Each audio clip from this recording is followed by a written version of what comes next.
أعوذ بالله من الشيطان الرجيم بسم الله الرحمن الرحيم سبحانك لا علم لنا إلا ما علمتنا إنك أنت العليم الحكيم. Assalamu alaikum, my dear beloved brothers and sisters. Imam Ahmed bin Hanbal, a great scholar in Islam, a giant. In his peak time, while he was traveling in seek of knowledge, he tried to stay in a masjid. The guard of the masjid said to leave the masjid.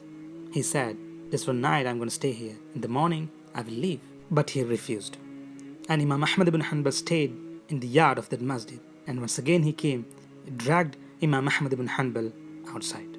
A baker was watching this and he felt sorry and he invited Imam Ahmed bin Hanbal to stay in his place. And he said, I'm going to work here and you can just stay one night here. Imam Ahmed bin Hanbal was observing the baker and he was murmuring something while he was working. And after some time, Imam Ahmed bin Hanbal asked, what are you saying? And he said, an istighfar. And he asked, how long are you doing this?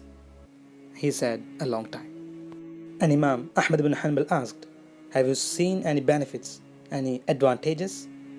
And he said, whenever I asked from Allah subhanahu wa ta'ala anything, he responds quickly, except one.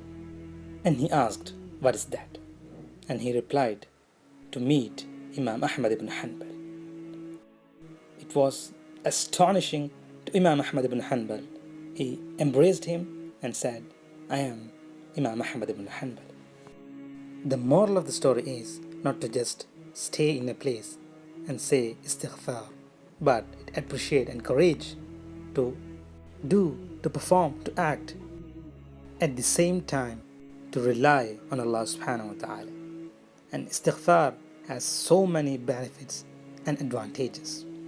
And one is this. So may Allah subhanahu wa ta'ala give us the correct understanding and to live according to that.